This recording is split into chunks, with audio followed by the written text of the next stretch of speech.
Hey y'all, welcome back to Maker's Journey Workshop. I'm Benjamin Davies, and today we're talking power hammers. Obviously, from the background, you can tell which hammer I prefer, but they weren't my only choice when I was looking for a hammer, and there's lots of great options out there. I just like Big Blue because they work best for what I do. In 2016, we just returned home from the 2016 pasture party up in Virginia. It's one of my favorite hammer ins I got to go to for years.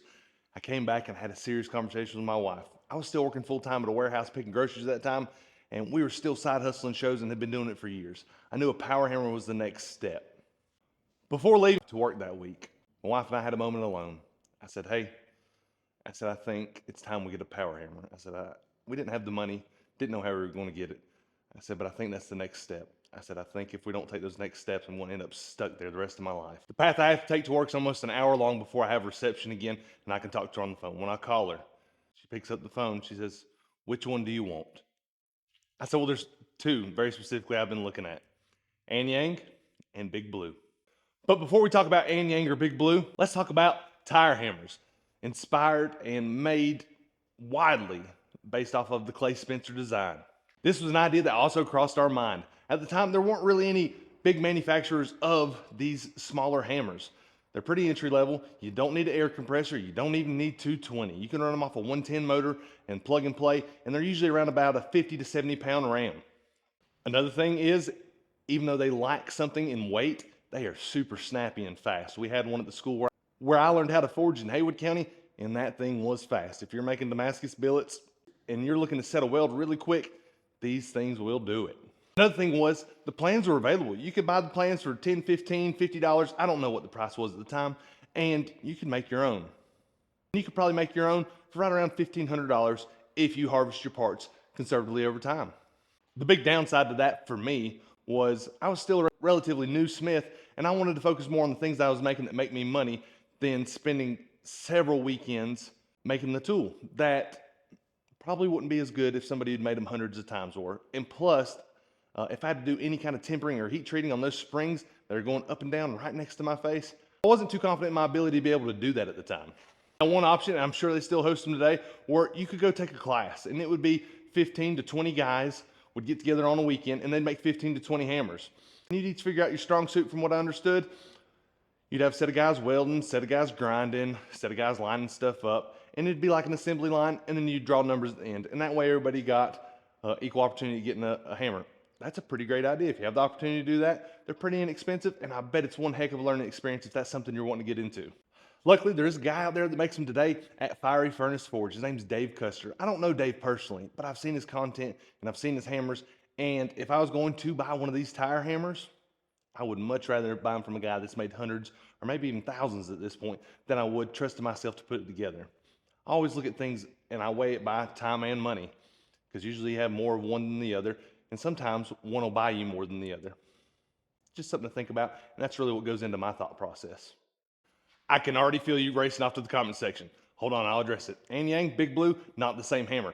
Anyang is a self-contained unit, power hammer. You put that thing, you wire it up, it runs itself. Big Blues, they're accessory hammers. That means you need to have an air system to feed them. Not the same, I know that.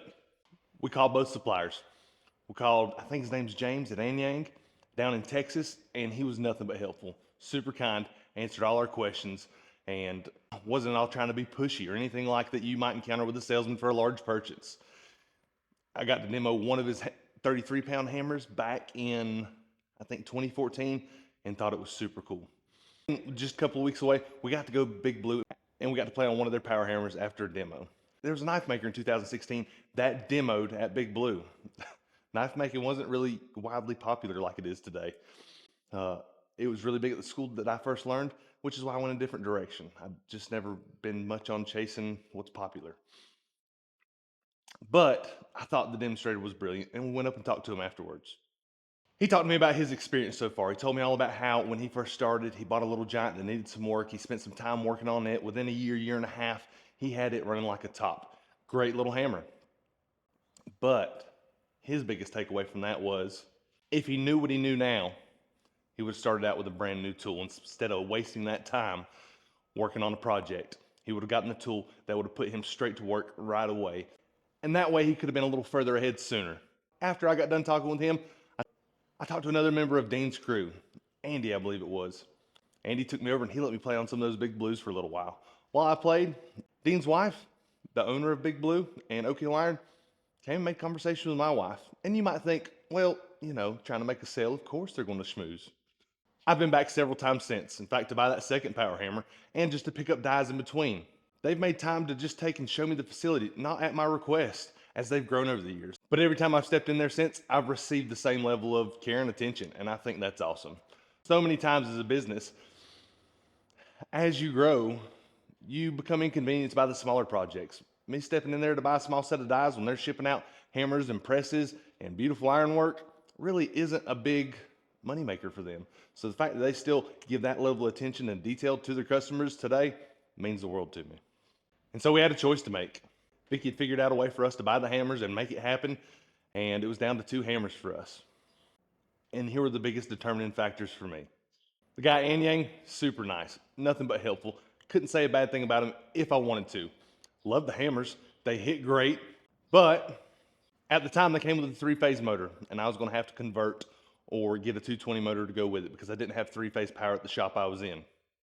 They distributed out of Texas, which means I was gonna have to fly it in and figure out logistics on loading and unloading it. I was pretty much planning to spend our whole budget on the hammer with not anything left over. Big Blue, they're an hour and 15 minutes from my house, which I love. And that was a huge factor. And their hammers are a great size for the work that I do. I'm not chewing up 2-inch bar every day. So often with our purchases, we always want to go bigger and bigger and bigger. And I'm the same way still to this day. I'll start researching a product I want, like a skid steer. We've been looking at a skid steer for the property. And I'll start out with a little wheeled skid steer. Next thing I know, I was like, well, why don't I get a used track one? And now the price has doubled. I was thinking, well, if I'm going to spend that kind of money, why don't I get a brand new one? Before you know it, you're at a 6-figure purchase. You can do this with anything. Consider what's in your budget, consider what's right for you, and consider what's realistic. It would be awesome to have some of those larger Anyang hammers. They are sweet.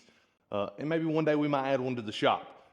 But for starting out, all I needed to run these hammers was an air compressor and 220 to run that air compressor off of. And ever since, those machines have worked like a wonder for me. I've put bigger metal under there. It takes a little bit longer to chew up a 2-inch bar than it does your 1/2-inch or 1-inch bar, but it'll still eat it up. And it's such an improvement over hand hammering and really opens the door for the possibilities and the speed in which your shop can move. So April 2016, we bought our first power hammer and received it that May. A year later, I left my job at that warehouse and went full-time forging. It was a huge game changer for us. In 2023, we bought this hammer and we had a couple issues out of it. We had a 5-way valve that just didn't want to work right. But every time I called Andy, he picked up the phone, he helped me walk me through it, and he showed up a couple of times until we got it right. I love that. He showed up at 4:30 on a Friday. That says a lot to me. Everything's positive, surely. I mean, let's talk about some of the bad stuff. You got it. These things need maintenance, and you have to replace and fix things on these things too. A big point of contention with these hammers is the cylinders are exposed. And if you're not feeding them dry air, you'll wear out these gaskets pretty quick. They're gonna wear out over time anyways, because that's just how it is. You can either replace the cylinder, which I've done, I think, twice on our older hammer, or you can buy a little gasket repair kit, which I've not tackled yet. But we'll be making a video about that as soon as we replace one. To me, that's simple wear and tear, and I'm okay with that. I don't look at anything in my shop as permanent.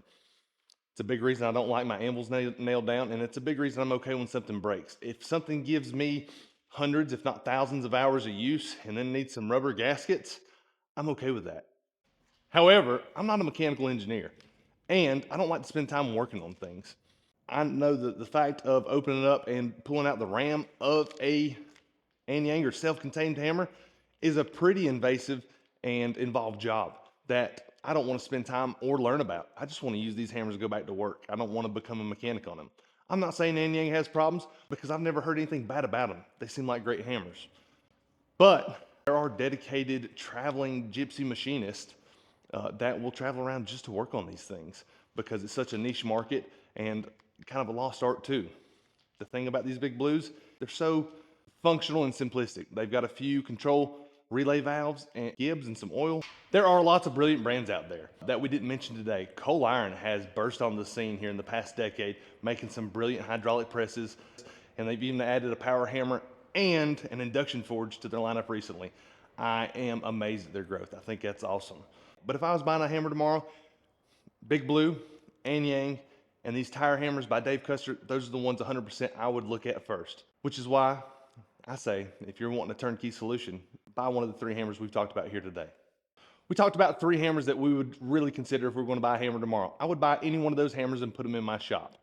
The thing I like best about Big Blue is I've had a great customer experience with them, and the support has been phenomenal. When you're spending big money on some of these machines, you want to know that when you have an issue or something you don't understand, whether it's a power hammer, a plasma table, or a hydraulic press, they have a great reputation and an even better reputation about their customer support. Think of each tool like a stepping stone to get you further along down the path. It doesn't have to be your final hammer. If what you can afford to start out with is one of those Dave Custer hammers, man, buy one of those. I've heard nothing but good things about Dave. If you're working larger stock or just don't like the idea of having a hammer that runs off an air compressor, definitely check out Anyang. Those little things are beasts. Even the small ones can move the metal pretty quick. And whenever I talked to James years ago, he was nothing but helpful. Super nice guy, and there was no hard feelings whenever we went a different direction. We might eventually even get into some larger power hammers in our shop for our business. But for me starting out, Big Blue was a great hammer. They're still pretty affordable today, and the customer support I received is second to none. If you're at that point in your career and you're looking to buy a power hammer, I hope this video helps you. Hey, thanks for being here, and we'll see y'all tomorrow. That thing's older than my grandpa. Wasn't thinking about customer support when I bought it.